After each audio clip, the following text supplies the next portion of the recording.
into some scary movie. Like scary movies? Uh-huh. What's your favorite scary movie? Look at me, Damien.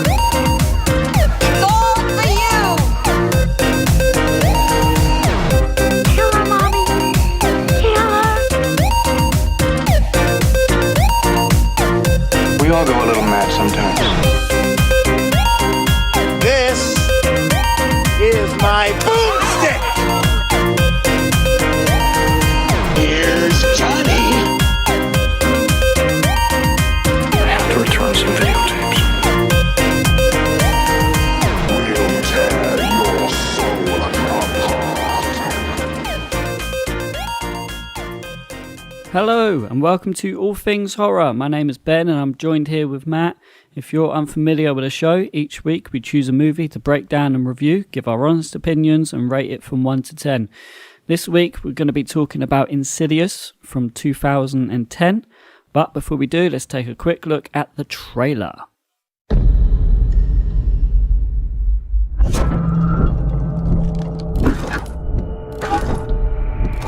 you ready? Yeah.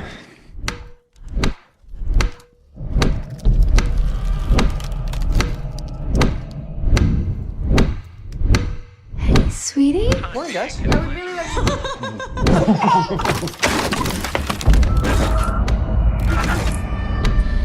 not in a coma. They don't know what to call it.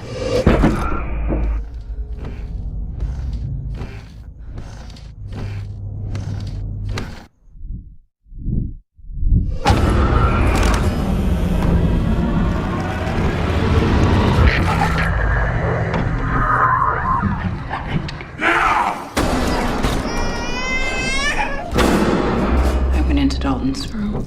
There was something in there with him. I know someone who can help. We took tri-field and EMF readings of the whole house. Wiring, alarm clocks. I don't think bad wiring is the problem here. I want to leave. I want to leave this house. What is it?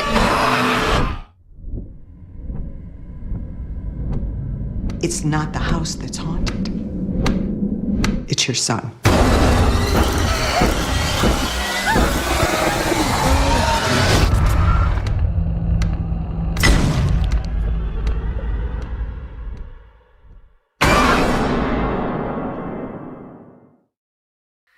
Alright, Insidious from 2010. This film is about a family in search of help for their son Dalton, who fell into a coma after a mysterious incident in the attic. Little do they know that there is much more to this endless sleep than meets the eye. As they explore the paranormal and rediscover the past, a key to getting their son back once and for all. So the director, James Wan, and the writer, Leigh Whannell. Got a few good main casts in here. You got Patrick Wilson playing Josh, Rose Byrne for Renee, Lynn Shay, who plays Elise. Do you recognise Lynn Shay? I think she's been in quite a few horrors. I mean, she's... So there's one that sticks out in particular. To be honest, not just horror, but like I was looking through her history, and obviously her husband's Bob Shay, the Nightmare on Elm Street producer. So kind of she's trickled into a lot of films. So I'm trying to think of the production company. I'm sure somebody will remember straight away that he owns. So she ended up in a lot of his films. But I think a lot of people will remember her as Magda from There's Something About Mary. Yeah. But it's like so many, like I think she's in a few Nightmare on Elm Street, maybe a teacher if I remember correctly. From the first one, she's the teacher when Nancy falls asleep in the classroom and wakes up. Okay, right. Yeah, I mean it's one of those things, isn't it? It's cheaper to get your family members in, but also gives them a little bit of a hand up. I'm not sure how successful she was as an actress before she was put in her husband's film, but she's really good. Like, I think she'd have been successful anyway. But 210 films, wow, it's a lot. Oh, really? That much? Yeah. Wow. So she stands out. Like when she turns up in the film, you're like, okay, this is elevated straight away. That's what I felt. A bit the same with. I know you mentioned Patrick Wilson and Rose Byrne, but I know Barbara Hershey's in it as the mum as well as the grandma. Yeah, that's right. Yeah, I wanted to see. It was out when Blumhouse did the big thing where they released loads of films all at once onto Amazon. They did one called The Manor, and she was like an old lady in an old people's home who, she's being, I guess the phrase would be gaslighted, that everything that's going on around her is not, not what it seems. She's being told it's exactly as it seems. Don't worry, everything's fine. It's actually quite a good film. Yeah, which I remember it being quite a heartthrob back in the 80s.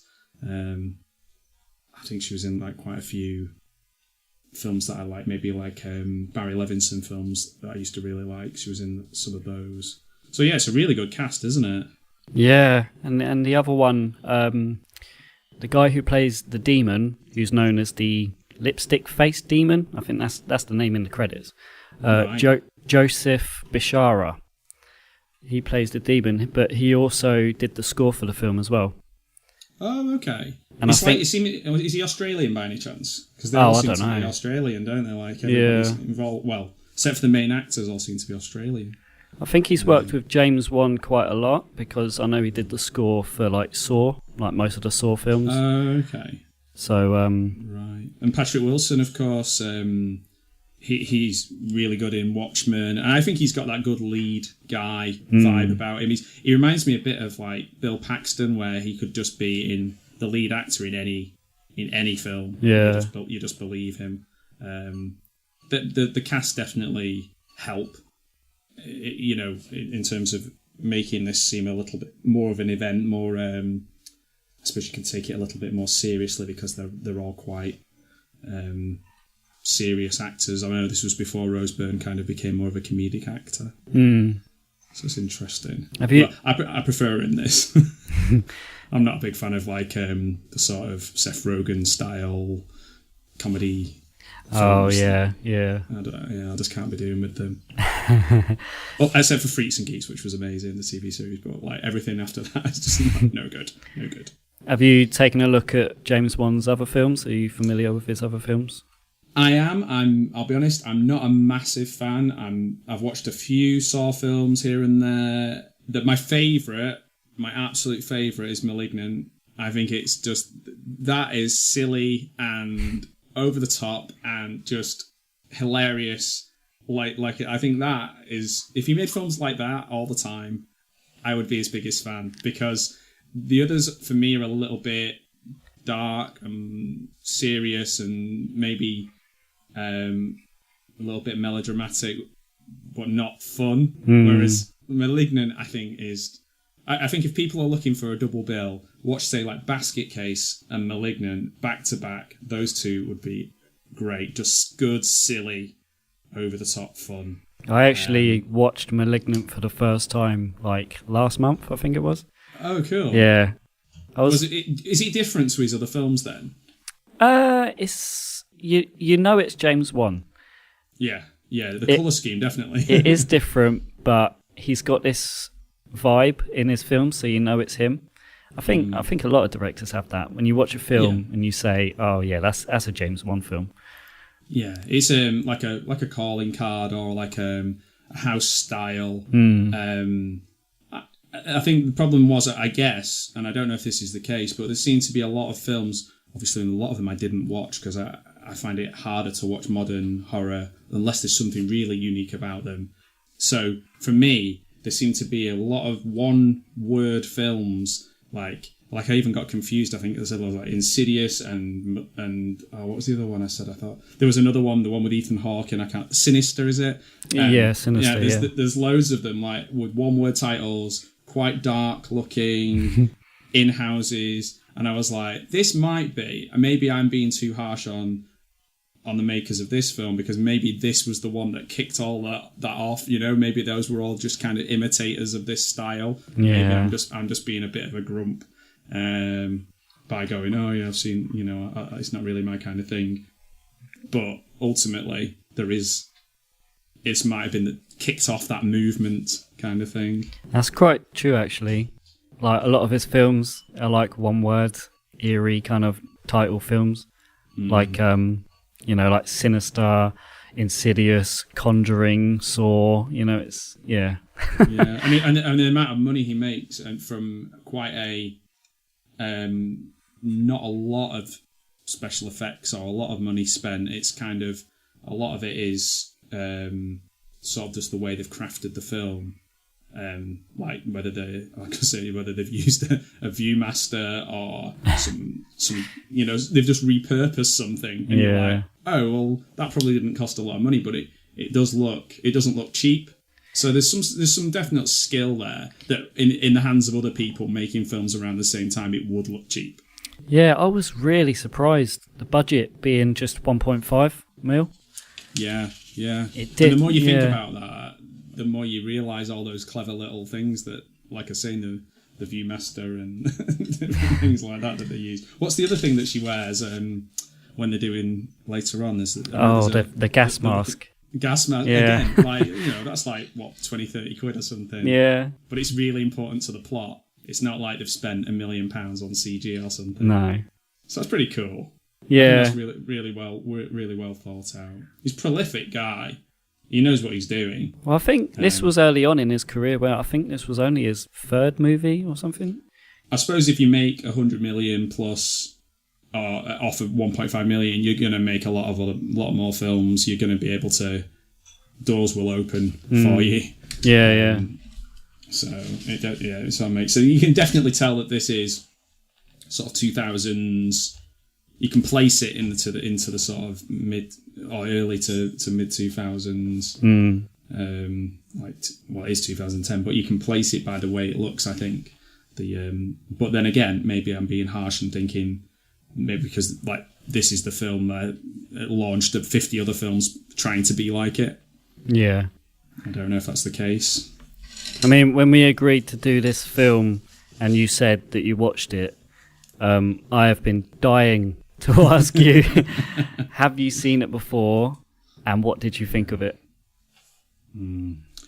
So I hadn't seen it before, and it was a really good challenge to watch a modern film, because if there's any type of film that I'm not going to easily sit down with an open mind and watch, it's probably anything from 2000 to 2023. However, just because I'm an awkward sod, there'll be something like Host or Malignant where it appeals to me. I go, well, that's a bit different, and I'll watch it. But then there'll be like quite a lot where I won't even give them a chance, and this is probably one of those where I wouldn't even give them a chance.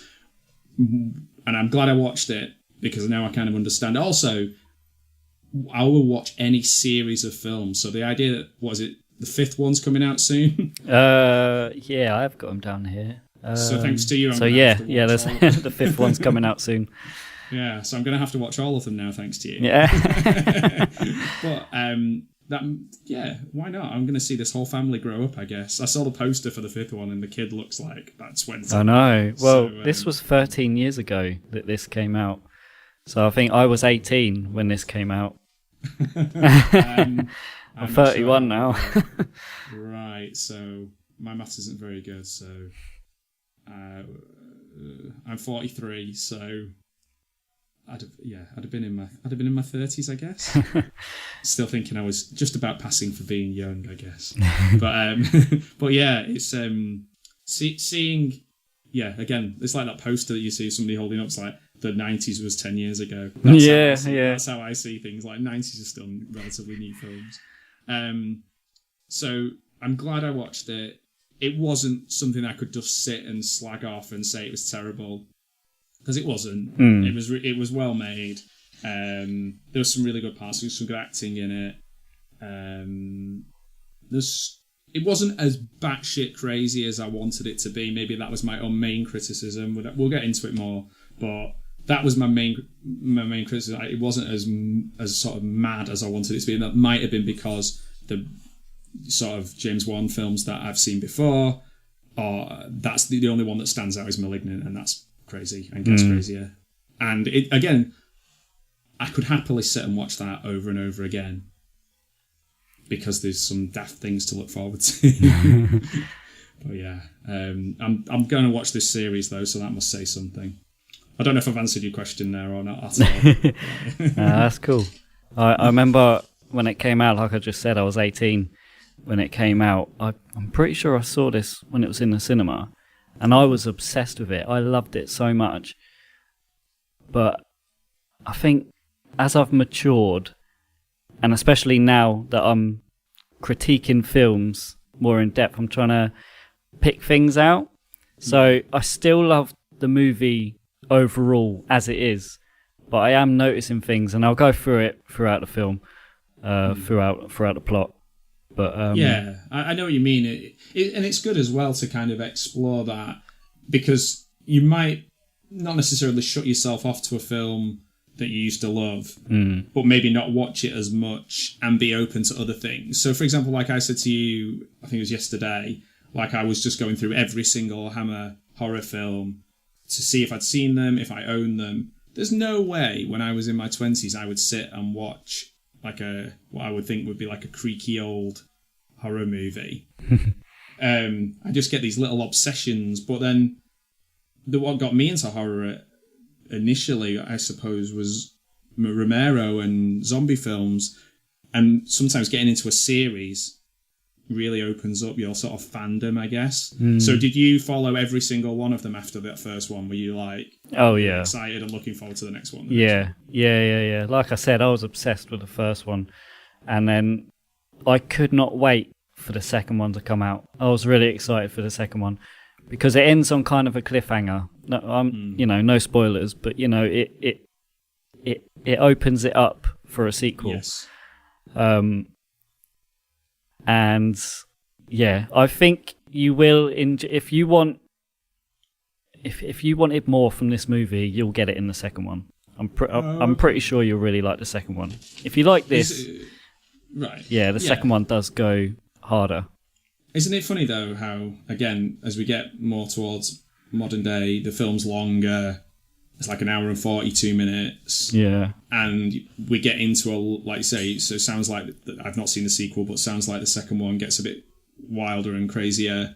That would be, maybe, could they have edited those two together and made one Possibly, really amazing? yeah. I don't know. But then again, sequels are where the money is, isn't it? So you don't want to give away all your best things straight away. Maybe filmmakers are a little bit more cynical now. Maybe they are making a film thinking of if it's as successful as a sequel down the line. Yeah.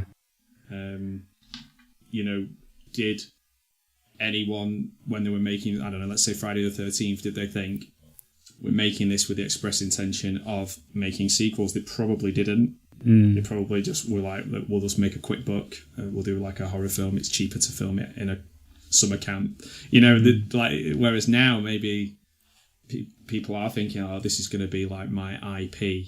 This is going to be my series, the cinematic universe that I can create. The Terrifier cinematic universe. I did follow the sequels, but it was mainly the first two that I liked because it's all the same characters. You got this film, and the second one is just a straight follow-on, a straight sequel. But after that, you lose the characters because I believe the third one is a prequel to this one. Right. Okay. I'm not sure about the fourth one. The fourth one's called The Last Key. I would imagine I've seen it, but I can't think what it is. And then we got the new one coming out this year or next year. So I wonder if that's called The Red Door. The Red Door. I saw the poster for that today, and I was like, oh, I wonder if it's one of those sort of series where very, very good, big dip in the middle, and then bring back all the original cast for the latest one. And get all the nostalgia, and everybody will go and watch that one. That's what it seems like. Yeah. And so a lot of films do that. Now, yeah. Which I will. Because, again, it's better sometimes to get outside of your comfort zone, isn't it? And give things a go. Like I was, and I do like to watch. Maybe all horror fans are a little bit like this. Maybe maybe that's why there's so many collectors as well, because it's like you can collect a series of films. You can watch 6 of them or 5 of them or 10 of them or whatever it is. You can kind of collect those, and it's familiar, and there's a lot, yes, TV series, etc., but it's not quite the same as having like a series of films that you love. And you'll stick with them even when some of them aren't that good. Like, I'll watch everything Kevin Smith does, because when I was a teenager, it was like Clerks, Mallrats, love them. And even he's dropped some absolutely appalling films in the 2000s, but I will still go to the cinema or buy them and watch them because I have this loyalty and this attachment and this nostalgia. I would watch any Friday the 13th film, any Nightmare on Elm Street film. You just have this attachment. So I'm sure I will get that way with Malignant. Not Malignant. Insidious. I've even got the name wrong straight away. I would love a Malignant. Malignant 2. That would be awesome. Yeah. So this one is slightly longer than what we'd like to. Like we've said in previous episodes, 90 minutes is pretty good. This one's 103. So it's a little bit longer. Did you feel like it was dragging at all, or did it keep you entertained? I did stop halfway, take the dog outside, have a wander around, and then come back and watch the last half an hour because I thought that might be where it really kicks in. Oh, okay. But I was thinking maybe I was being too harsh on it. Maybe it is literally Insidious by design. Like we need a slow build, a drip, drip, drip. If it just went crazy after 20 minutes, how is that Insidious? Yeah. So maybe I'm not as patient as I once was. The reason I can't finish a book. But yeah, it makes sense that it was this length, and it wasn't like 2 hours 45 minutes or anything, was it? Maybe the plot was Insidious by design. So yeah, I'm not gonna go calling it and be mean about it. Did you notice the rating on this is PG-13? Really? Yeah. I guess that makes sense. There's a few jump scares, isn't there? But how do we decide if a jump scare is worth a higher rating? Yeah. Unless there's blood and guts and adult themes. I think James. What do you think about that? Yeah. Well, I was shocked, but like you just said, it's not surprising when you think about it, really, because there's no gore, there's nothing too graphic to see. No. I mean, it's just jump scares, scary sounds, and creepy looking people. Yeah, there's some really creepy stuff in there. Isn't it weird how there's a few little shining things in there. You've got the sort of the twins, and you've got creepy looking people doing creepy looking things, and it's and creepy music. The Tiny Tim tiptoe through the tulips. He was just a creepy person, full stop. I remember doing just sometimes you just have a bit of a deep dive into somebody on Wikipedia and then go down that rabbit hole. He's just a strange guy, full stop. And the music that using tiptoe through the tulips was a good way of enhancing the creepiness. Yeah, that was really creepy. I think the music, well, the score aspect to this is what really blows it. Mostly in the jump scares and the opening title sequence that we'll talk about in a minute. You hear these really loud, screechy violins. Yeah. Other people use those a lot, don't they now? It sounds like, or like a piano bit, where it's just like a sudden piano, like a cat, like a cat falling on a piano or something. It's very, I know we said about The Fly was more traditional, like Hitchcock kind of vibe musically. Reanimator's similar. This is more like if you got a Hitchcock soundtrack and just sort of put it in a bag and smashed it against the walls a little bit. Yeah. Do you think it works? Do you think that the music enhances it? I think it does, because when I saw this when it came out in 2010, I don't think many films did it back then. So this was kind of a movie that started that thing. Like you say, it's quite common now. Most people do that in films now, but I feel like this was the starting point for that. Loud, crashy, bang kind of score sounds. Well, that would be quite revolutionary at the time, because if you're coming out of the Blair Witch Project, no music, very lots of realism, lots of just people breathing and walking around and handheld and that kind of thing. This takes you back to like classic horror, like say violins, pianos, orchestras, which people might have laughed at a little bit in, when sort of mid to late 90s, early 2000s, because we're going, everything has to be real, reality TV, reality, handheld stuff. And so, yeah, I suppose it's a big decision to do it this way. And because I think from what I've seen, I have a few moments where I think we're on the borderline here of whether we should be laughing at this in quite a lot of his films, actually. Yeah. But Malignant, definitely. Like, I think they're in on the joke. I think they're like, this is going to be funny and silly and crazy. Some of these, I think some of the jokes, some of the times I laughed were a little bit unintentionally, like, funny. Yeah. And some of it, but again, maybe I'm judging it on them being so many films aping this film. I would love to have seen it when it first came out, like you did, and see. I'd probably have been a little bit more pure to it and a little bit more open to some of the things that maybe I was like, yeah. I mean, the only proper comedy that's intentional in this movie is from the two investigative guys, what are they called, Specs and I forget the other guy's name. The writers, like one of them's the writer, isn't he? And that's like quite broad comedy, isn't it? They're like little Ghostbusters, basically. Yeah, but I mean, I think it could have done without that.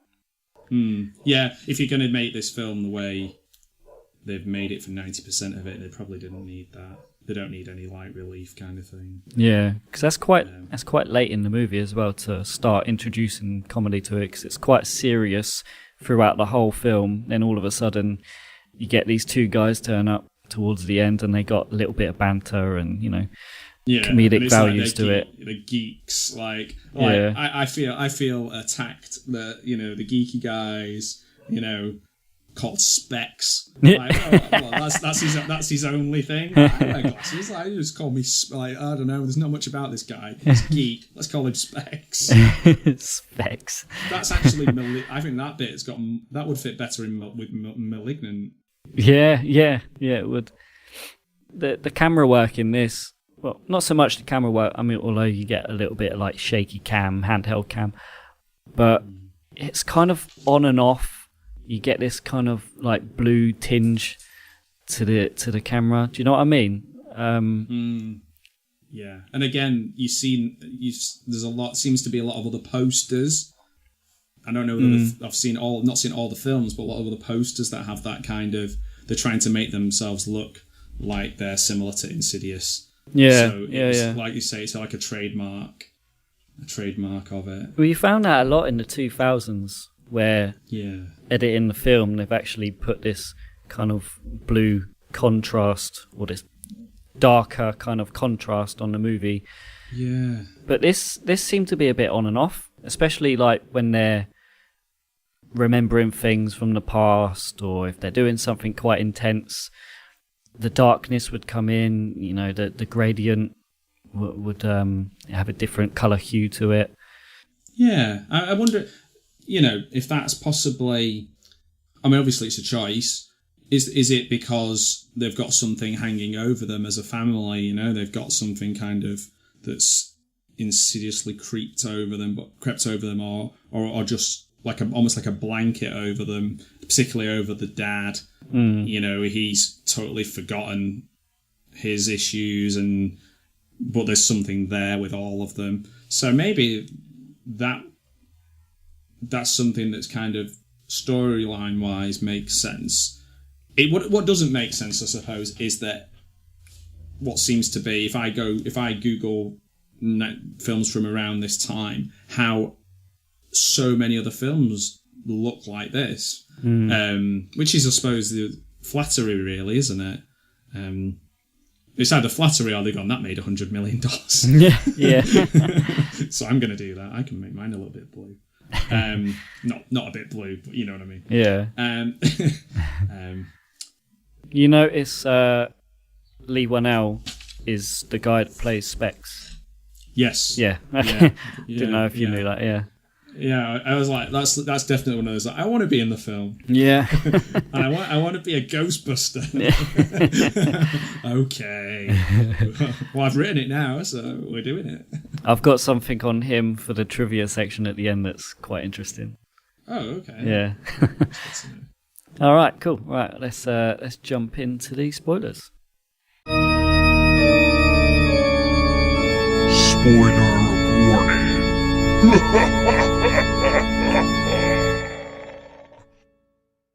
Okay, so the plot line.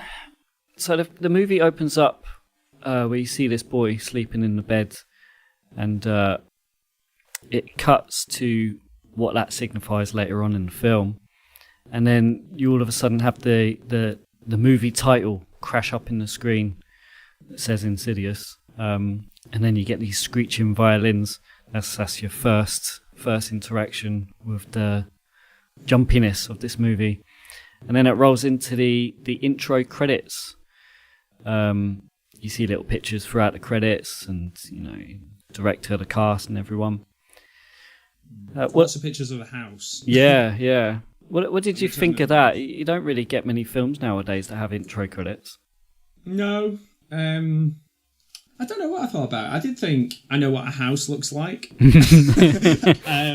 So part of me, maybe I was just I was in a really bad mood. But no, I wasn't. But I did think, yep, I get it.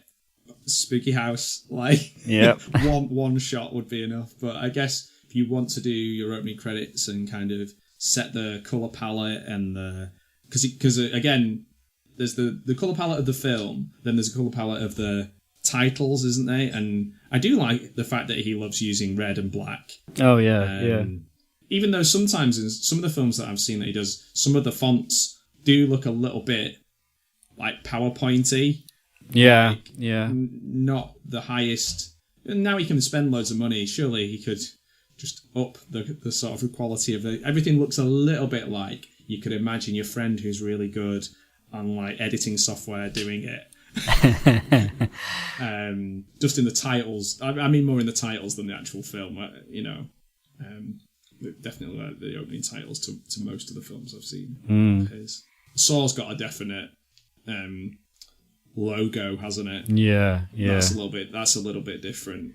You got a point there with the him liking red. You see that throughout the film quite a lot. The title. You got the demon who has a bright red face. And you also get that door in the attic. Is it in the attic? Yeah. And I think if you do that, it has to be that kind of it makes it stand out from everything else. It's there for a reason. A bit like sort of how The Exorcist uses the kind of white, black face, and how certain films. Like Hammer used to make their blood a certain colour of red that wasn't realistic to what actual blood looked like, but they do it because it was more eye-catching and stand out from everything else. So maybe his red characters and red font and little sparing uses of red. A bit like Sin City, I guess. Is like when that one character turns up, Elijah Wood's character turns up, and he's like luminous and everybody else is black and white, or the blood's red. Like, that's really striking, isn't it, when you see it for the first time? Yeah. So, married couple Josh and Renee Lambert have recently moved into a new home with their sons Dalton, Foster, and their baby daughter Callie. One evening, Dalton sneaks up into the attic, falls off a ladder, and encounters a mysterious entity. Everything seems fine, but the next day he slips into a coma. 3 months later, with no results at the hospital, Renee and Josh take Dalton back home. The family start to experience frightening paranormal events, including strange noises and their home security alarm going off on its own repeatedly. That's scary on its own. Yeah. Yeah. I used to have a faulty alarm that would go off and you come flying down the stairs. This is where I've never seen sort of represented accurately in a film, which is the fear of your alarm going off, running downstairs, grabbing the first thing that's closest to you in your PJs, just wildly shouting or running as fast as you can, not knowing what you would do if someone was actually there. He's a little bit too calm for my he's just like, get the kids and go in the thing, and you're like, I'm not doing that. I'd just be like, ah! I was just about to say the exact same thing. I do have a slight problem with his acting the whole way through this. I don't know. I like Patrick Wilson. Yeah. As, you know, he was great in the Conjuring films. I think he's a great actor, but he does fall flat a little bit in this one. Some of his acting, he's a little stiff and robotic. I don't believe a lot that he does. Maybe he's doing that like stoic lead family man kind of character, and it leaves him with not a lot of personality. Yeah. If you're careful, if you're not careful, it's kind of hard to find something as an actor, I guess, from that, which is strange because he ends up having one of the most, well, the big twist, I suppose, or one of the big twists being that he went through exactly the same thing, that he had this wild and wonderful imagination. Maybe he's cut that off, completely detached himself from that kind of feeling and that being able to do what his child could do. Maybe that's why he's so stoic and quite square. Maybe like life has just battered him into being quite a boring guy. Yeah. Maybe I'm giving it. Maybe just didn't. Maybe just is boring. I don't know. Maybe I'm overthinking it. But even with that scene there, you know, he's taking his time. He's just roaming downstairs, having a good old look around, and he goes to the door.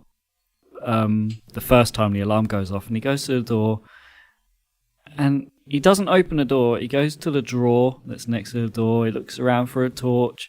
He looks through one window. No, can't see anything there. Goes over to the other window. Still can't see anything there. He's really taking his time.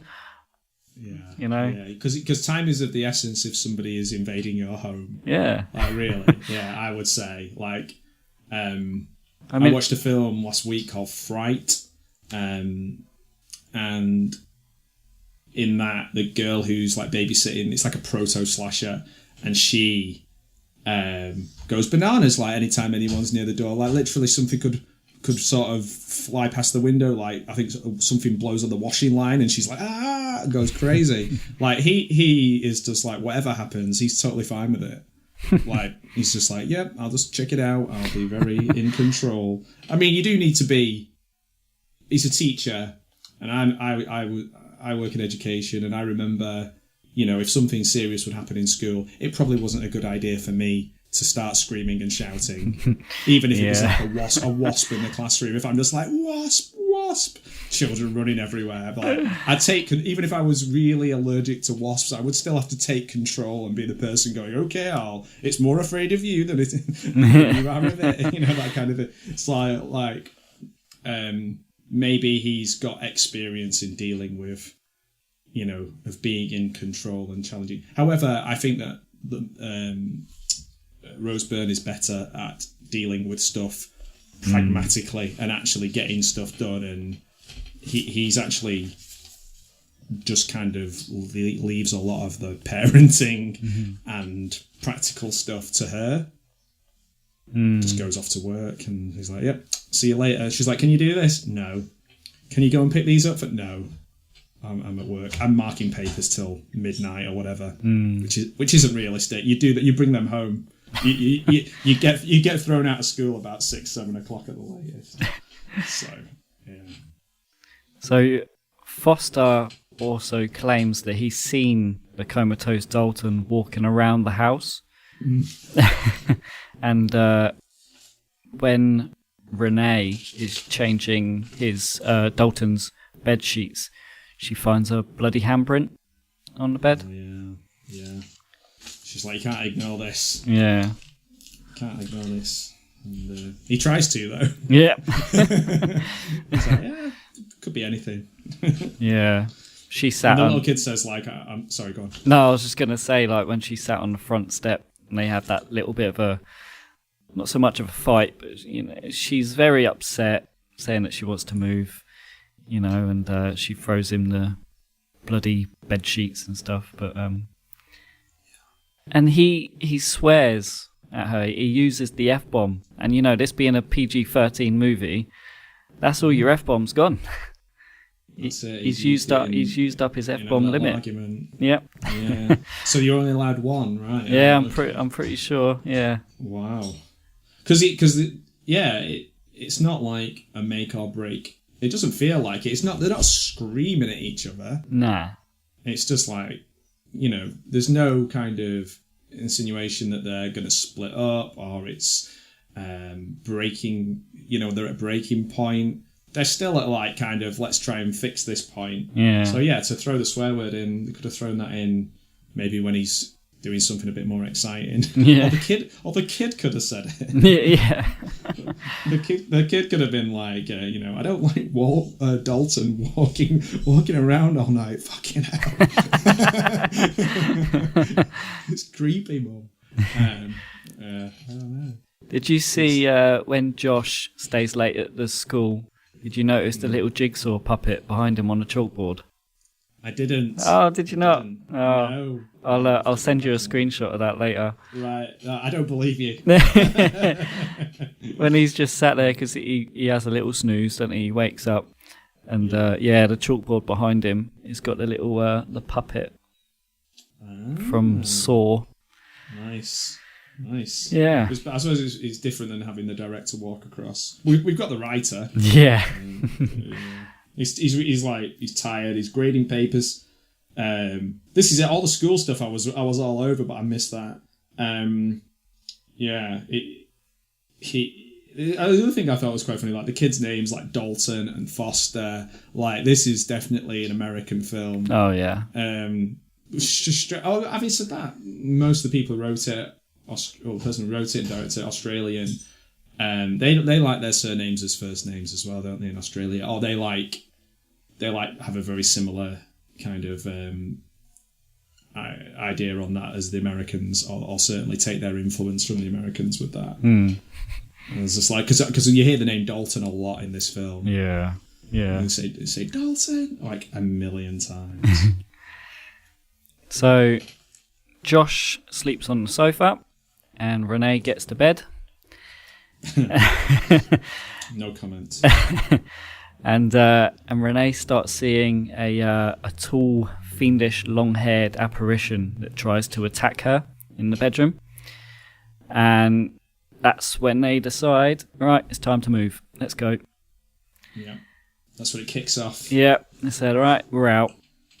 And that's one of the things where I'm kind of nitpicking at this movie. Now I'm an adult watching this movie back. I'm realising how unrealistic it is to just pack your bags and just buy a new house and just move out. So it's not the mother-in-law's house. They're not staying with the mother-in-law. No, because you see the sign on the front garden where they've moved in. Okay. Yeah, right. She's just hanging out, helping out. She's just helping out. I've misunderstood. Yeah, it's great though that's. If you're looking for originality in a film, I think the fact that the house isn't the issue, the house isn't the problem, elevates the film into something a little bit more creative, a little bit more thought than just a haunted house. Because then you're like, oh, I'm not sure how this is going to go now. Yeah. Whereas if it was haunted house, you're like, okay, they've left the house. So the issue might be they stupidly go back to the house. Yeah, that's true. Yeah. Because you think of haunted house films, you think of Amityville Horror or Poltergeist, stuff like that, where it's the house that's the problem. But once they move, it's follows. Or even like the old ones where usually there's somebody inside one of the walls making stuff happen to try and drive you mad. Yeah, definitely 30s, 40s, 50s. A lot of those. So you could quite easily go, oh, he's just doing that again. He's just revisiting that kind of idea. But when they move out and it follows them, whatever it is, I think, to be honest, as soon as Tiny Tim comes on and Tiptoe Through the Tulips, and you think, oh, this is genuinely creepy because I'm not quite sure what's going to happen here. So this is where the film, I kind of woke up a little bit. I felt like I'd seen everything before in the beginning bit, and then this was where I was like, oh, okay, all right, I'm on board now. Let's see what's going to happen. Yeah. As well with me nitpicking against that, how are they affording all of this? Because he's a school teacher, she's a non-working musician, and they got 3 kids to feed. And they've just bought 2 houses in the same year. She's got a lovely voice, though. She must be selling. No, I don't know. Yeah, that's a really good point, because we all know that teachers are millionaires. Oh yeah. Yeah, I mean, I've got 2 or 3 houses myself. So, I would do exactly the same. It'd be really easy for me to leave a haunted house. No, I don't. Yeah, that is a really good point. I guess it's just a case of film is already an hour and 47 minutes, so we don't need to see them like going to the estate agent. No. We've got a great deal on this house, and we'll sell yours, and we'll buy this one for cash or whatever. I don't know how real estate works in America, but definitely in the UK, they'd be still trying to move house like a year and a half later, wouldn't they? Oh yeah. Well, it looks like they took a bit of a loss on that house because that one's a bit smaller than the other one. Yes, yeah. Again, that's probably to do with what they could afford. Yeah. Like, from point of view, not the people in the film, but the people making the film. So, what we've been talking about there with the little kid with the tiptoe through the tulips, you see her move into this new house, and Renee sees the ghost of a young child. Yes. And that's when she takes something out of the bin, don't she? And when she's out the front, you see this little glimpse where you hear the song come on first, don't you? The record player skips, yes. And then you hear the song Tiptoe Through the Tulips, and then you see this little kid just dancing, having a good time in the front room. Is that the little? Because I've put child running, and then I've put, for some reason, again, my notes, creepy peaky blinder. creepy peaky blinder. Is that the kid? That's him, yeah. Right, okay. I've just put creepy. It's a tongue twister as well. Creepy peaky blinder running around the house. Yeah. A creepy peaky blinder. Oh, that's great. Yeah. But her mum's all in, isn't her? Mum's like, oh yeah, listen, I know what's going on here. I'm not going to tell you the full ins and outs of it, but I believe you 100%. Yeah, more than my son. I'm yeah. So she goes in the house to have a look, see where this kid is. He's not there. She hears him laughing. She goes to the little hallway, and he stood at the end and runs in. Was it Foster's room? Yeah, let's say that. Let's say Foster's. I think it's Foster's room, yeah. So he runs in there. She don't see anything, and she sees these little feet poking out from underneath the wardrobe. She goes over there. It's all tense. She pulls it back. No, it's just a pair of shoes. And then, bang! This creepy little peaky blinder jumps out the wardrobe, and then you get this really human element with Renee. She just drops to her knees. She is defeated. She cries. Yeah. She's not scared. Good, she's just crying. Yeah. That bit would be really scary in the cinema. I bet people would jump at the sort of the sell of, oh, there's kind of they've sold you a dummy there, haven't they, with the shoes, and then the other one popping out. That's definitely going to get a few people throwing the popcorn up in the air. Yeah. I mean, like we said earlier, I think this is kind of the new era of like jump scare movies. So I don't think many people saw it coming. I think it was just kind of a fake out. You see it, and people are like, oh, and then bang, then it happens straight away. Yeah, I'm pretty sure I would have jumped and flew my popcorn behind me in the cinema. Yeah. You always feel like really self-conscious when you do that as well. Like, everybody spotted you jumping. I didn't jump. No, it wasn't me, it was somebody else. So Josh's mother, Lorraine, arrives and explains that she had a nightmare about a demon with a red face in Dalton's bedroom. She later sees the same demon behind Josh, and Dalton's bedroom is ransacked by unforeseen forces. So yeah, that's the first time you really get to see this red-faced demon. Yeah, that's really... I think that's like one of the best moments, is the bit where it's over their shoulder. I like things like that. That's... I don't know, it must be dead simple to make, says somebody who's never made a film, and but like really effective. Yeah. I mean, I've seen this film quite a lot of times now, and I knew it was coming, and it still creeped me out. Yeah. It's just somebody's up.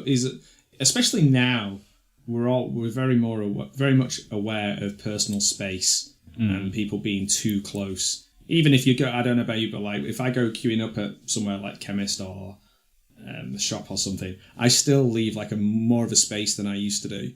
So it's extra creepy when creepy things are stood directly looking over somebody's shoulder or really up in their personal space. So I think, if anything, stuff like that now is more effective than maybe it was then. Yeah. Well, they're talking, having this chat in the front room when she sees it, and then you hear all the noise coming from Dalton's bedroom just being completely wrecked. And they run down, and the door's locked, the handle's shaking, they can't get in. And then Josh kind of kicks the door down, they go in there, and Dalton's laying on the floor, room is trashed. And it's Josh again, like he's still refusing to believe that anything's wrong.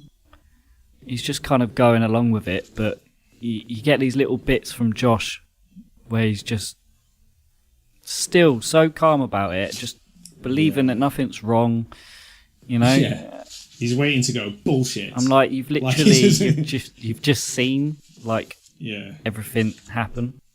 His facial expression is along the lines of like bullshit. Bullshit. Yeah. Every time anyone says anything, he's just wanting to go, yeah, but bullshit. Lorraine calls psychic Elise and her paranormal investigators Specs and Tucker. That's his other name, yeah. Specs and Tucker. Okay. I was just so offended by Specs that I'd forgotten that. But still, that's another American name, Tucker. Tucker, yeah. Tucker. Tuckers are usually like quite heavy set guys in films as well. Yeah. I don't know, it's like tucking into their food or something. I don't know. But, yeah.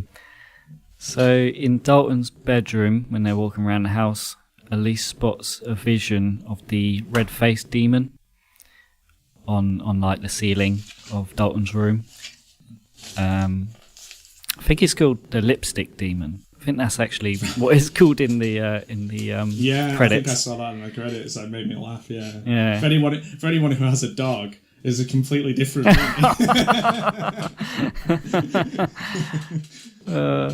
Certainly a boy dog, anyway. Yeah. Moving on. So Specs and Tucker, this is the first time that we get to see them. They're very comedic. I'm not sure if it really needs it in this film because we've gone this far without anything to really laugh at. And, yeah, like I said before, I think it definitely would feel more in place in a film like *Malignant*. Mm-hmm. Yeah. Even like they get the Viewmaster discs out and he's like, oh, it's just a kid's toy. Yeah. It's a nice little reference for your 80s kids who had those. And I certainly had the Star Wars ones and Transformers. I had loads of those. They were amazing. And also, like say, quite cost effective. Yeah. But it's a bit silly, isn't it? When probably at a moment in the film when we don't really need anything silly. Yeah. I mean, I thought it might have been more effective without it. If they were more serious, it would make the film a bit more scary. I don't know. Maybe. Maybe they'd have been unintentionally funny. Yeah. Which is probably worse. Yeah. Because it's hard to be a paranormal investigator in a film, to knock on the door and go in and kind of without coming across as a little bit ridiculous. Yeah. Especially if you've got like the tech that you've got is like a gas mask and Viewmaster. And the Viewmaster works as well. It's like really effective for putting filters on and seeing those twins and seeing the creepy dresses. Yeah. I mean, he sees these ghosts, doesn't he? And they're very, what's the word? They're very kind of glitchy, but the way they move, you know, when they smile or move towards you. It's like stop-start kind of Well, maybe images. I took that as like when you press down on the Viewmaster and it goes from one thing to another thing, like a different... Yeah, okay. You move from, I thought maybe that was something, I don't know. I had a little bit of a reminiscence of what that was like. You're probably too young. Do you have those? Yeah, I used to have one of those. Yeah. Oh, cool. Oh, good. I'm not that old. But yeah, they were really cool. But you'd have that like click and with the black thing on the side of it, the shutters would go down, wouldn't they? Yeah, that's right. So maybe it was trying to do a little bit of that. I don't know. Maybe. So Elise explains that Dalton is not in a coma. He was born with the ability to astral project his consciousness, and he's been doing it unknowingly in his sleep, believing he was simply dreaming. This time he's travelled too far and has been captured in a purgatory dimension called the Further, a place inhabited by the tortured spirits of the deceased. Not the Upside Down. No.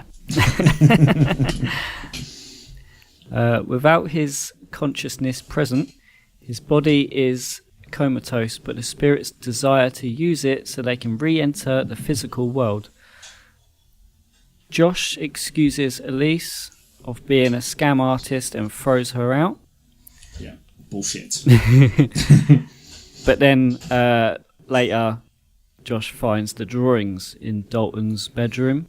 Yeah, that happens really fast, doesn't it? Yeah. I don't believe you. Get out. Come back. Yeah. Okay, get out of my house. Oh, look, some drawings. Okay, right, get her back in. Yeah, sorry. She's fine. She's still in the car. She's not left yet.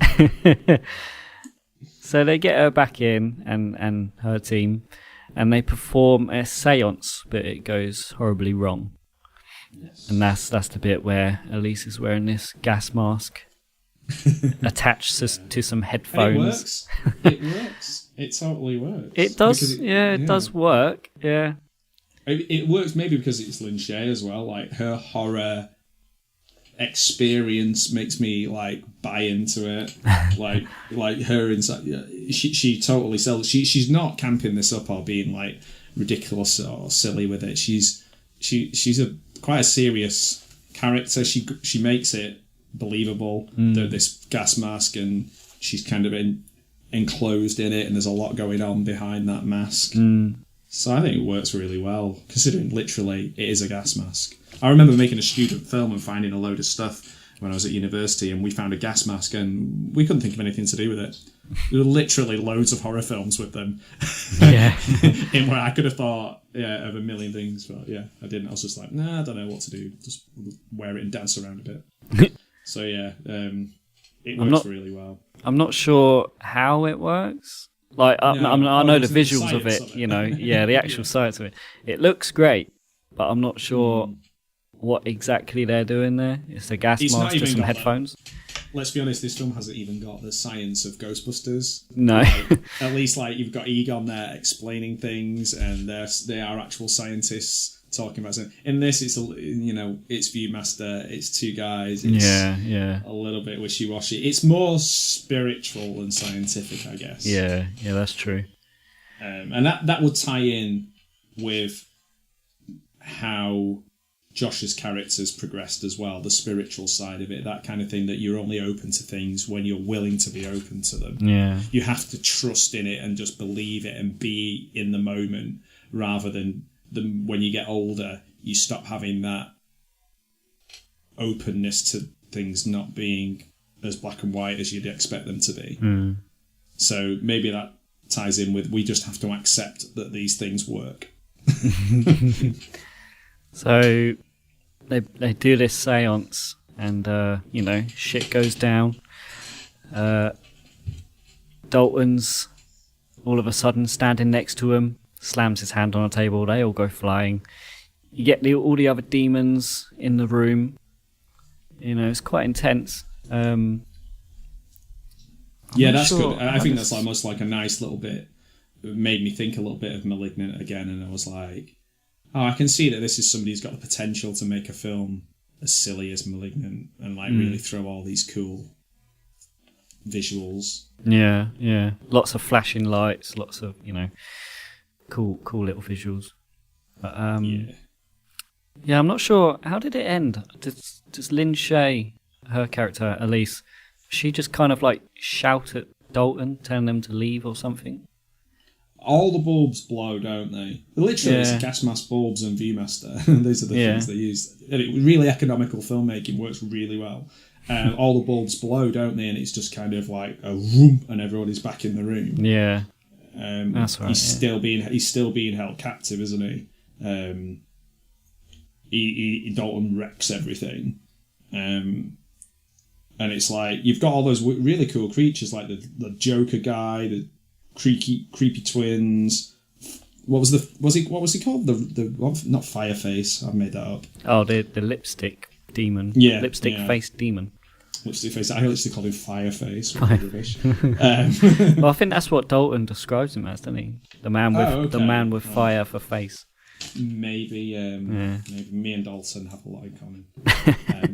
Or I heard him say it. I think it's on one of his drawings on the wall.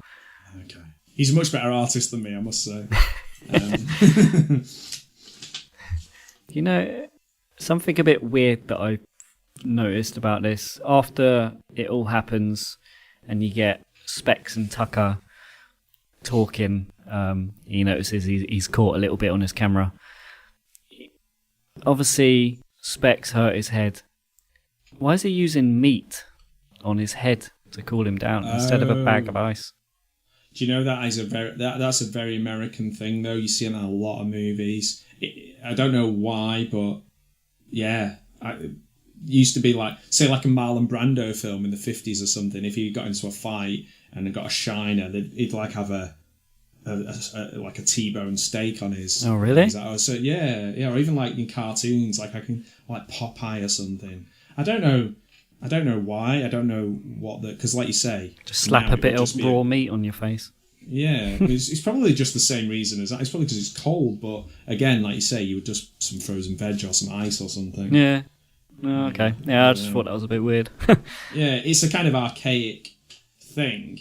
But it's definitely a thing, but I don't know why. No. Yeah, this would be one in a YouTube video where somebody would like, just drop it in the comments if you know. What's up, guys? So yeah, I don't know. It's funny how I hadn't even clocked that at all. So it's funny that you spotted that because I was just like, ooh, Dad was an astral traveller too. That was the only thing I'd written down. Because I was like going into like proper child psychology and like the openness of youth to imagination and things you forget that you said when you were a kid or imaginary friends and all this. It ties into all that. It's really quite exciting when they open that up. That it's that. It's like you say, but he handles it in quite a flat way, doesn't he? Yeah. He's not like, oh my word. Like he's just like, oh yeah, I remember that woman in all the pictures. Oh yeah, I remember her. I wondered who she was at all my parties. Yeah. Thought she was a friend of yours. So Elise explains that she's known Lorraine for decades and has previously helped Josh when he was a child. Josh also possesses the ability to astro project, but has suppressed his memory of it years ago with Elise's help. After she helped him beat the parasitic spirit of an evil old woman that wanted to possess him. The only way to rescue Dalton is for Josh to go into the fervor and save him. Let's go. Let's go. Let's do this. And I'm like, 25 minutes to go. I want craziness. Elise puts Josh into a hypnotic trance, and he finds he's able to project himself into the further. He finds his way to Dalton, encountering multiple dangerous and horrifying ghosts along the way. Yes. So yeah, he's not crazy enough. Crazy, but not crazy enough for my money. I'm just going to go in there and say that. Yeah, so he's in. And he has to get back to the old house. Yeah. There's a lot of walk towards the light, and shouting people's names, and it's really it's you can see why it didn't spend $1 billion on the budget or whatever, because a lot of it is reliant on them selling this idea to you that they're calling them back, and but some of the creatures are good. I think that works quite well. Yeah, it is kind of a lot like Poltergeist when you think about it. Kid gets trapped in the other side of this place, and then a parent has to go in and save them and bring them back. So it's I think being like inside something small makes it a little bit more what's the word? Claustrophobic. Yeah. So like if a child's trapped somewhere and it's like a cage or a TV, or I'm sure like Demons too, there's something like is a TV that people try, and like things like that are, for me, are a little bit more effective than like lots and lots of rooms, unless I suppose they're never-ending rooms of like thousands of rooms, like kind of like a Bill and Ted's Bogus Journey or something. But it's which is one of my favourite horror films. It is creepy, and some of the things that he sees and does are quite striking. But maybe for me, it wasn't like mad enough. There wasn't like enough mad stuff in there. Yeah. So when Josh gets back into the house, and he's kind of like wandering around, and he's seeing all these ghostly spirits. One's ironing, there's a couple of them sat on the sofa, and that is scary. Yeah. Ironing, jeez. Was that trying to tell some kind of story? Was there something to that? Because he kind of wanders around, and you hear a shotgun, and you see one of them has shot the others on the sofa. Well, you never know what might have happened with his dad, or I don't know, because you never hear anything about that. But like, maybe it's just ironing is scary and horrible and nobody likes. I don't know. No, that's a horror film for me. It'd be like purgatory of just having to iron for like hours and hours and hours. I was just wondering if it was more like those people lived in that house at one point, and maybe they died there. That's why them spirits are stuck there. I don't know. And it's just kind of maybe like attach themselves to their family when they've moved in. And yeah. Again, though, if it's moving from place to place, it sounds like it's more to do with his innate ability to go into this netherworld that only special people with real strong imaginations or openness or creativity or something, I don't know, allows them to go into these worlds. Like it's him, it's passed down to his son. But they're very unusual. Like most people have a little bit of it, but these guys, they have a ton of it. Like midi-chlorians or something. I don't know. It's like they're like Anakin. They're like the Anakin Skywalker of astral projection. But yeah, it's he gets him back. I don't know if there's enough. For me, there's enough. He might not get him back, if you know what I mean. There's like it feels like it's just going to happen. Yeah, but I don't know. One thing what do you think? Well, I was just going to say, like, one thing, because you said about his dad passing it down to Dalton kind of thing. Does Lorraine have it as well? If she can see the red-faced demon, does that mean that maybe she was once able to astral project and she passed it down to him, and then he's passed it down to Dalton? I don't know. It's just... Maybe she did maybe they did some black magic or something, like back in the 80s when people had like Ouija boards and stuff like that. maybe it's all Mum's fault. Maybe it's all Barbara Hershey's fault. She's unlocked it. This is why I wouldn't mess with any of that stuff. Because I genuinely think this is like, this is not to be trifled with. Yeah. Don't understand it. I'm quite a logical person, but like, I really don't. Yeah, I would just never. No, I'm staying away from all that. Well, I'd imagine The Conjuring would probably put you out a bit further. Have you seen any of the Conjuring films? I haven't. When you mentioned them before, I was like, I think we're probably going to watch one or two. Yeah, they're. I don't mind watching it in a film. It's just if somebody was to sit down with me and be like, okay, we're doing a seance. Yeah, I'm out. Well, The Conjuring, obviously James Wan again. You know, I feel like The Conjuring is a slightly more serious version of this. It's quite similar, but obviously they're loosely based on true events. So. Right. Oh, I'll have to check that out. I know nothing of them. Nothing. Oh, okay. Yeah, I think there's quite a lot in the Conjuring universe. They all have their own story, but it's all around Ed and Lorraine Warren, the paranormal investigators. Oh, okay. Yeah, I think every film is kind of like an investigative event that they've dealt with. So. Right. Oh, okay. They're like they're not like Mulder and Scully. Well, well. I was just thinking, is James Wan, did he ever have anything to do with the X-Files? I have a feeling that he did, but The X-Files, wow, I don't know. Maybe I'm thinking, I don't know. He probably didn't. He's probably too. He was born in 1977, so he's a couple of years older than me. So there's realistically he could have done. But yeah, it just pops in just because you guys, we've got paranormal investigators in this film. Paranormal investigators. Yeah. In that film, it's just like maybe he's just a fan. Yeah. It's just like There was a point in time where I think it was must-see TV. Like even people who weren't into anything sci-fi or anything horror, because it's definitely horror adjacent. Everybody watched the X-Files. Like it was like appointment viewing. So maybe he did, and he was like, just made a note in his diary: make multiple films about paranormal investigators. Okay, so he frees his son, but they are chased and attacked by the red-faced demon, while the spirits of the further invade the real world and terrorize Renee and Elise and the others.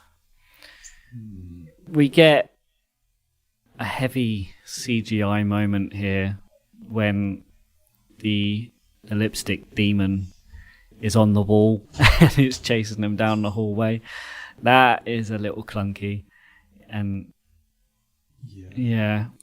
He seems to be going really fast as well. You know that.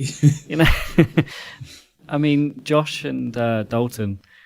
I mean, they're running, but they're not going that fast, and it just seems like the demon is just going so quick, but he's still not catching up to him. When they're running away from things, you have to have a kid, don't you? Because the kid always slows you down. Yeah. Like otherwise, you'd get away every time. You'd just be like, you'd just put on your running spikes and you'd be gone. And like, the film would be like, oh no, will he get away? Yep, he gets away. But like with a kid, it's like, oh, I've just tripped over, or my shoelace has come off, or I've got to carry the kid. The kid's just a device to slow you down. Yeah. So Dalton gets back to his own body, but Josh is confronted by the old woman that tormented him as a child. He sees her in the mirror. He tries once and for all to overcome his fear, and she appears to retreat from him. So yeah, that's I'm going back to his acting again here. He's shouting at this mirror, and I found it a little bit cringy. Yeah, it's a bit like, I'm not afraid of you anymore. I'm not afraid anymore. Yeah. Leave me alone. Maybe that's the writing though. That's like, you can't. It's like, I want you to stand in front of this mirror and say you're not afraid. Yeah. It's like, I'm not afraid anymore. It's very like, I don't know. Like you could imagine some like Showgirls type film being like that. I don't know, just something very there's something quite I don't know, camp about that really, isn't there? looking in the mirror, like the showgirl looking in the mirror, or you imagine like the little lights around it. Yeah. I'm not afraid of you anymore. Yeah. And that all happens quite quickly, doesn't it? This whole thing happens quite quickly. Yeah, this whole third part does, tend to run through a lot quicker than the rest of the film.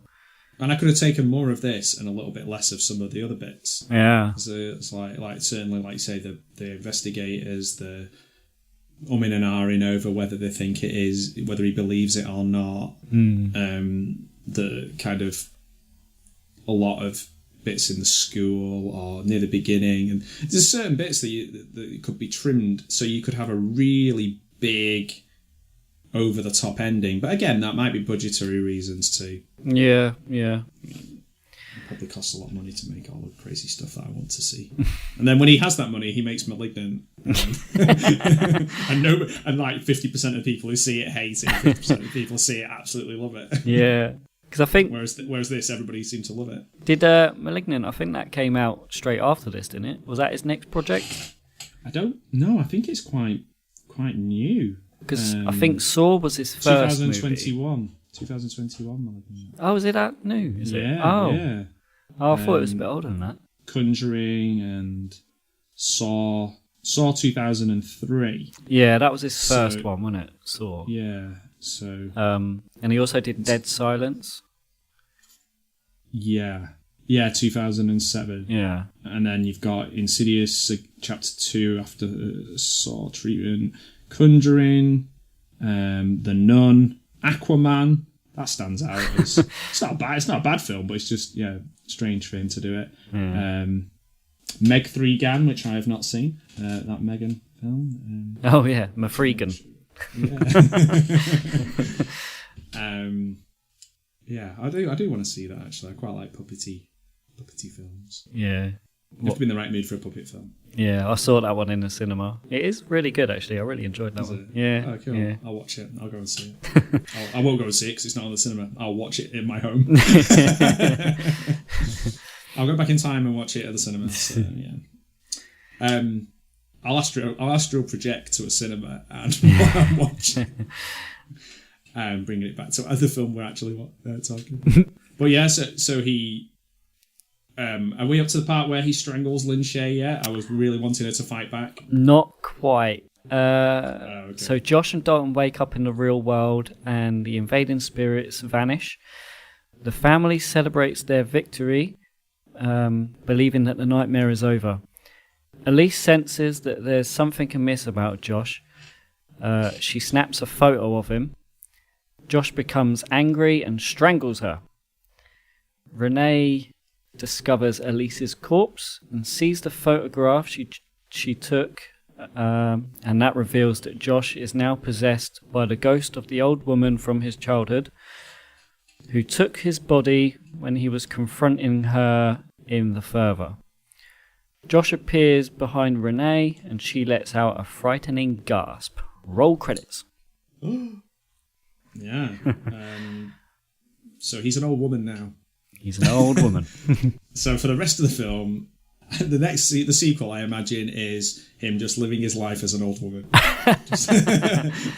Very quietly, not bothering anyone. Just going picking up his pension. Bowling.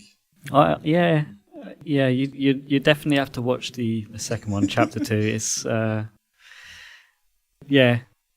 If you want something more, that one does turn it up to 11. Oh, cool. I'm definitely going to watch that. Yeah, it is open for a sequel, definitely. When I watched it, I didn't know there were any sequels. I was like, and then the violin player falls down the stairs and the film's over. Yeah. Gone. Maybe we could do that one for sequel September. Why not? Yeah. I'm up for watching anything now. Yeah. As long as at some point I make you watch some cheesy old film from 1973. Oh, yeah, sure. I'm up for that.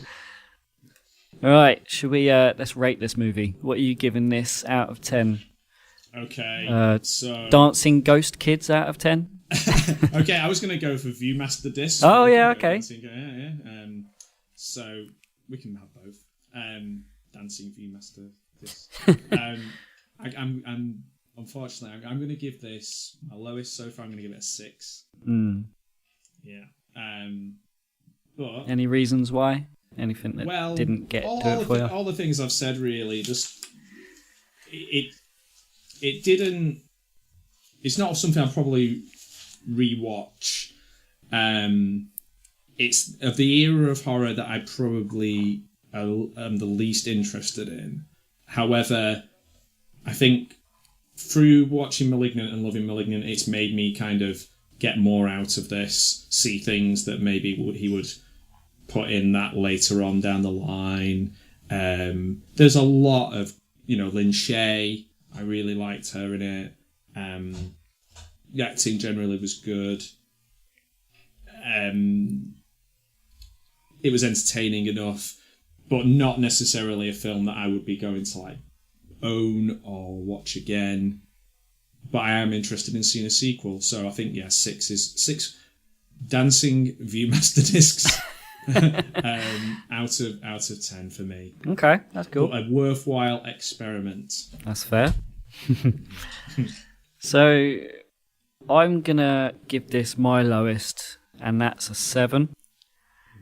I think, like I said, I was 18 when I first saw this in the cinema, and at that age, watching a film like this, for me, it really stood out, and I absolutely loved it. So if I was rating this back then, I would have given it a really high score, probably a 9. If I was watching this back then when I was 18, in 2010, I probably would have rated it a 9. It's lost a little bit for me over the years,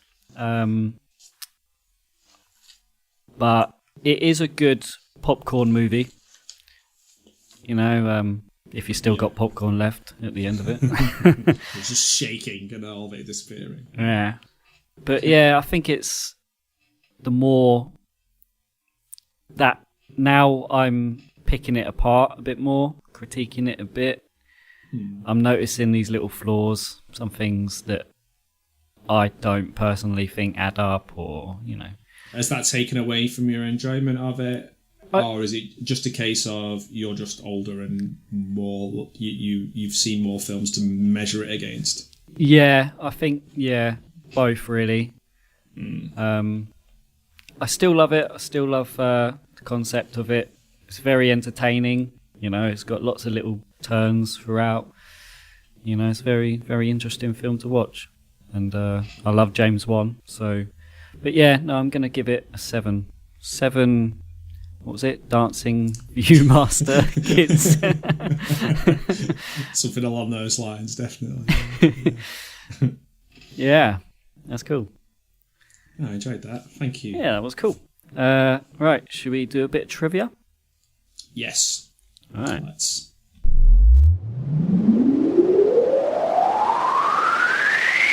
Trivia. Oh, yeah! So I've not got an awful lot of trivia. But this film was shot in only 3 weeks. Right. Yeah. It was originally going to be named The Further. Oh, okay. Yeah, I think Insidious is probably better. Yeah. It's hard to judge these one-word title films now, isn't it? Because there's been so many. But when it was like... I mean, I'm not saying it's the first film to have a one-word title, because we've got Frenzy and Psycho. Yeah. But maybe adjective based one word titles rather than noun based ones, like he's a psycho. Okay. That's what he is. Is a psycho an adjective in this case? I don't know. Yeah, maybe it is. I should know these things. But yeah, it works better. It works better, I think, than calling it The Further. The Further doesn't really tell you anything, does it? Definitely, yeah. And it doesn't make you want to watch it. The scene where you see the little boy, the little Peaky Blinder,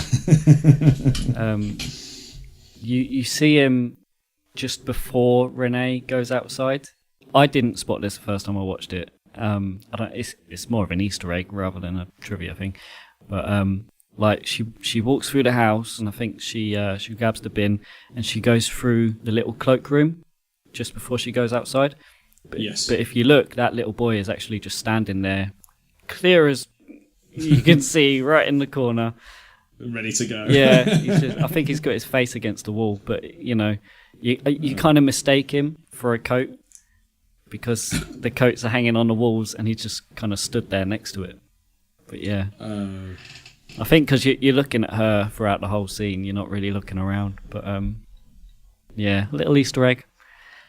Yeah, it was better than my kind of my only trivia was that Lynn Shaye's been in every Farrelly Brothers film, which isn't really horror trivia. It's just trivia about Lynn Shaye. But yeah, it's little things like that where the characters, like sometimes they happen accidentally in a film. Like where they thought there was a ghost in Three Men and a Baby, and it was just like I think it was like a mannequin or a standee or something. So I was like. Yeah, I like things like that where you're like, oh, do you know that if you look carefully in the corner, you'll see this?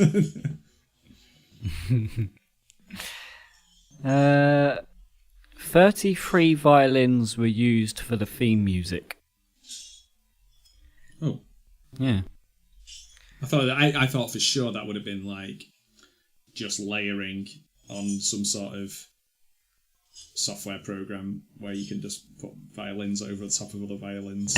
duplicate. Yeah. That's like, but actual people playing actual violins. That impresses me more. Yeah, 33. I don't know how they would have wrote the music for it though, because it seems quite improvised. Yeah, it's just noise, really. It's not really. Yeah, it's screeching. It's just screeching. Just noise. Okay, you play A flat, you play B sharp, you play C. Yeah. And everybody go. Go. Yeah. Be really afraid. And then throw your violin against the wall. As you go. Everyone kick the piano. Yeah. What's this one?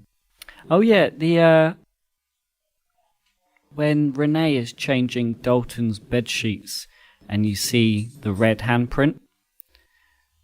Apparently that's not blood. Oh, okay. That is lipstick. And that's why he's called the red-faced, the lipstick-faced demon. Right. Yeah. Cheaper? I don't know. I don't know. It's just a hand. Who knows? Yeah. Says using his hand to apply his signature red look leaves the handprint showing how close he was to Dalton at this point in the film. Right, okay. Yeah, just kind of threatening. Yeah. Doesn't really touch on that in the movie, though. You wouldn't know unless you're told, do you? You just assume, oh, it's a bloody handprint. Yeah. It's hard to know whether to spell certain things out or just kind of subtly put them in there. And then just put them on the IMDb trivia or whatever. So Leigh Whannell's character, Specs, he talks about writing a book. After it's all done and they take all their equipment out to the van, he says, oh, I'm going to write a book about this. That's kind of a little joke to him because he actually wrote the script for this film, so he kind of did. Yeah. And he's done all right as well. He wrote himself a little part, a cheeky little part. Yeah. Yeah. Yeah, that's it. That's all I've got for the trivia. Yeah, I've not really got... I literally just was kind of... I went into a bit of a deep dive onto Lynn Shaye and was looking at all the films. Got carried away rather than looking for trivia. Because for me, she's probably the most interesting part of the film. And yeah, it's one of those where I guess there's not a lot of lore with it because it's a newer film. There's like over time, sometimes you get a bit more trivia, don't you? When people talk about them at conventions and different things. Do you think this will be one of those films that people revisit and talk about and kind of have real fandom for in, say, 20, 30 years? I don't know. It's an odd one, isn't it? I think The Conjuring will be, for sure. I'm not too sure about Insidious, though. Yeah, what can you dress up as? Well, the lipstick demon, I guess. Yeah, that's it, really. The little Peaky Blinder. Yeah. Just dress up as Josh. I'm generic teacher with a cup of tea or a cup of coffee in America. Just take a piano with you and be his. What's she called again? I've forgotten her name. Oh, Renee. Renee. Yeah. Just start singing. Singing and holding a baby monitor. Yeah. What would we do without baby monitors to I literally see a baby monitor and think of horror films, the actual baby monitors being used for their actual purpose. Yeah. They're just a way of communicating with the other side, aren't they? Rather than listening to a baby. There's always like creepy music, creepy noises, creepy voices. I think I'd be too scared to buy one.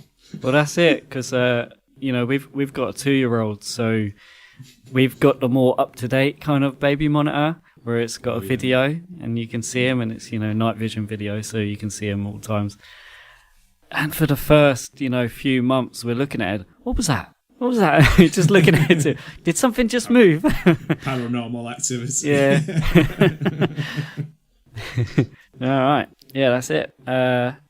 We've got a new game. Oh, wait, before we go to the game, just wanted to touch on the June poll pick.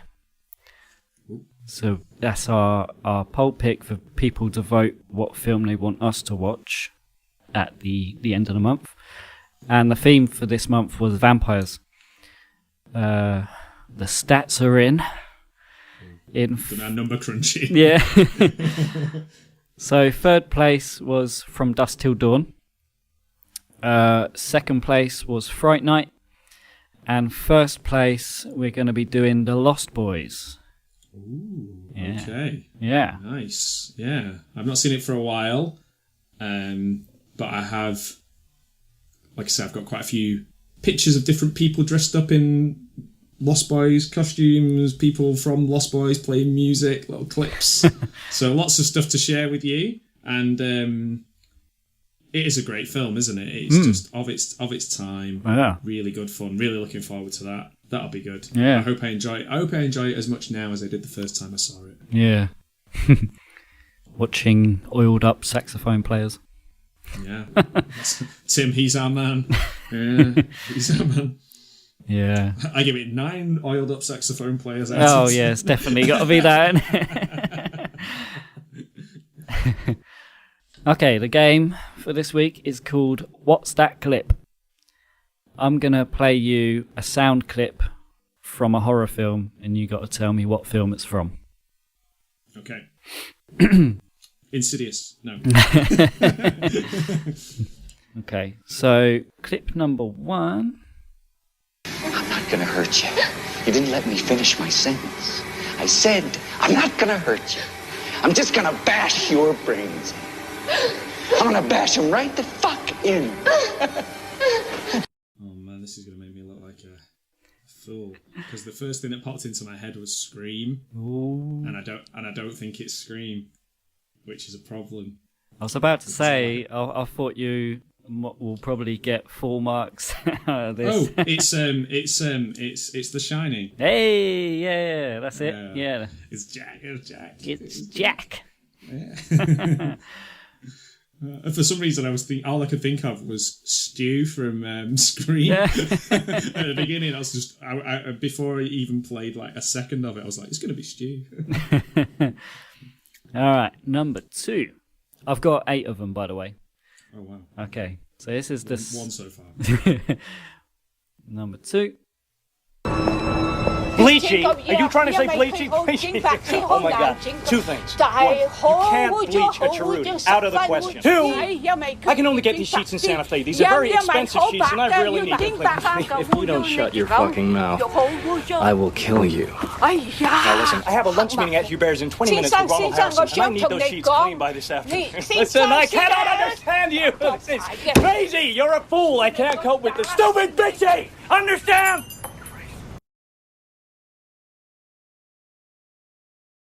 I have not got a clue. I thought, because every time I hear someone going off, I think of like Nicolas Cage, but I don't think it's not. It's not Vampire's Kiss. It's not Vampire's Kiss, because that'd just be him counting, which is amazing. But So it's not Nicolas Cage. It's not Vampire's Kiss. You're not too far off, to be honest, with the type of actor. They are quite extreme acting people. Oh man. Oh no, I don't know. I give up. Oh, it's Christian Bale from American Psycho. Oh man. Yeah. Yeah. To be fair, that's one of those kind of edgy, I mean like edgy inverted commas kind of films that I've seen the film a couple of times, read the book during teen angst era, and I think I've deliberately forgotten it because there's a bit in the book where they're mean to a dog, and I was like, that's it, I'm done. But yeah, I should have got that. If he was talking about Phil Collins or something, I would have got it. Okay, number 3. Hi. Some night, what happened? Are you all right? She's not answering any questions, all right? Just leave us alone. No, Tatum, it's okay. She's just doing her job, right, Kim?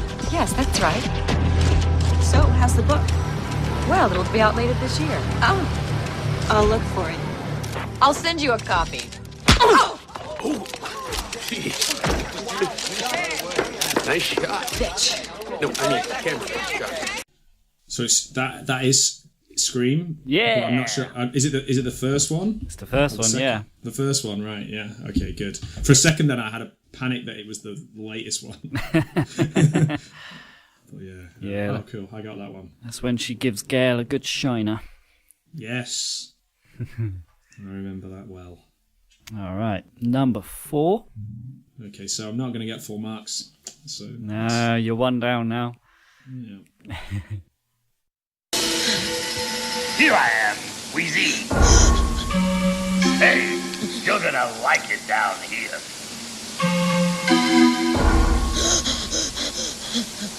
Won't do any good to run, girly boy. See you in your dreams. Oh, come back anytime. Bring your friends.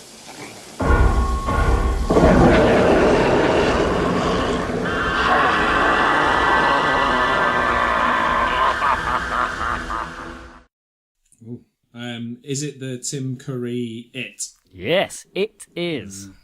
Yes, it is. Okay, good. It's much longer since I've seen that one than the modern one, but I haven't seen the part 2 of the modern one. I never got round to it. But yeah. Oh, cool. I'm glad. Yeah. It didn't sound like the Pennywise, the modern Pennywise. No. Yeah.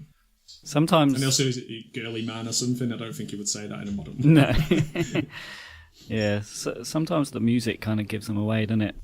Doon, doon, doon. You know, it's a very. Was that 90s? I think that was 1990. I think it was yeah, early 90s, definitely. Yeah. Okay, right, number 5, I think this is.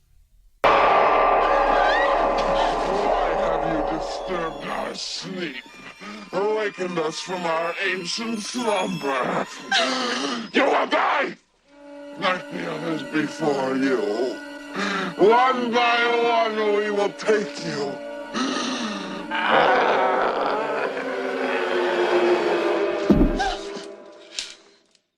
Evil Dead. Yeah! I watched that last week. So really? That helps. That definitely helps. Yeah, The Evil Dead. Okay. I just couldn't remember anything about it. I was like, I need to rewatch this because I can't remember anything. Yeah. Yeah, those possessed demon voices. They're not, that's very from its kind as well, really, isn't it? Yeah, that's something that you could, there's certain type, a certain sound. I don't know how he's done it, but it could only be The Evil Dead. Yeah. Which is quite amazing, really, the amount of films that have like possessed weird demonic voices to go, oh yeah, that's The Evil Dead. Yeah, genius. Okay, this is number 6. You can't come in here.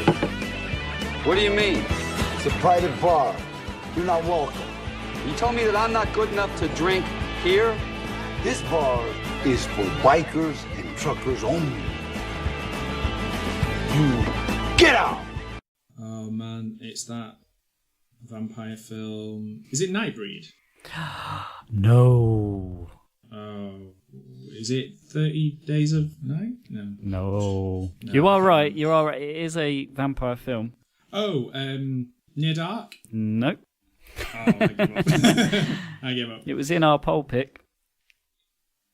From Dusk Till Dawn? Yeah. All right, I haven't seen that for so many years. I watched that on I think I may have watched that on VHS. Oh, really? Yeah, that's I forget his name. The guy who plays Machete. Oh, Danny Trejo. Danny Trejo, yeah. That's him, the barman. Do you know, I used to have, back when you used to have your PC set up where every action on your PC would have a sound, like a MIDI file attached to it. And I remember having clips from Dusk Till Dawn, so like if I opened a file, it played a little sound clip from Dusk Till Dawn. It gets really irritating when you close something or open something. Okay. Yeah. All right. You should get this one. If you don't, I'll be quite upset. Okay, I'm off the podcast. This is something my granddaddy used to tell us. You know Macumba? Voodoo. Granddad was a priest in Trinidad. Used to tell us, when there's no more room in hell, the dead will walk the earth. The Dawn of the Dead? Yeah, Dawn of the Dead. Yeah. Do you know what? I've not the one I've watched the most is Night of the Living Dead. Okay. So that was on the tip of my tongue. I was like, yeah, Dawn of the Dead is I guess most people's favourite. But yeah, for me it's the first one. Yeah. Oh, so glad I guessed that one. Okay, number 8. This is the last one. See? What did I say? The Winchester's just over there. Over where? Over there.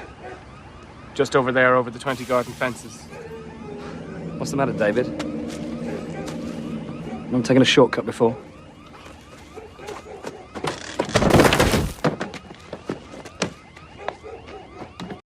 That's Shaun of the Dead. Yeah, that's it, yeah. Why my mind went completely blank then. I hate being under pressure. I was like, oh, that's the film with Dylan Moran in it. That's Dylan Moran. But I was like, yeah. But yeah, of course, Shaun of the Dead. And that's it. Yeah. Legendary. Well, you did well. You got 7 out of 8. Okay. I'll accept that. That's not bad. It was just, which one was it? American Psycho you didn't get. Yeah. Okay. If he was going, you and I are done professionally, and like shouting at someone off camera, then I'd have been like, it's Christian Bale. I know this guy. Right. Cool. Right. I think that's everything now. Unless you got anything you want to add? No, I think we've covered everything Insidious. Awesome. Insidiously, we've covered it. And yeah, you and I are done professionally. All right, man. So no, thank you. I really enjoyed that. Thanks for the challenge. Yeah, no worries. See you for the next one. Yeah, and then I believe our next film is going to be The Thing. Ooh. Yeah. Kind of going back to our originals now with the 80s kind of. Back to the 80s. Gruesome special effects type films. Films I have seen. Yep. Yeah. All right. Awesome. Cool. If you've liked today's episode, be sure to like us on Facebook. On there, we announce what we will be covering for our next episode. Leave us a comment or send us a message or email us at allthingshorror666@gmail.com. We love to hear from you. Each month we do a poll pick on Facebook where you can choose and vote for a movie that you want us to do next. This one's already over, where you've announced for our vampire poll pick that we will be doing The Lost Boys. Thanks, and see you in the next one. Go to some scary movie. Like scary movies? Uh-huh. What's your favorite scary movie? Look at me, Damien. It's all for you. Kill her, Mommy. Kill her. We all go a little mad sometimes. This is my boom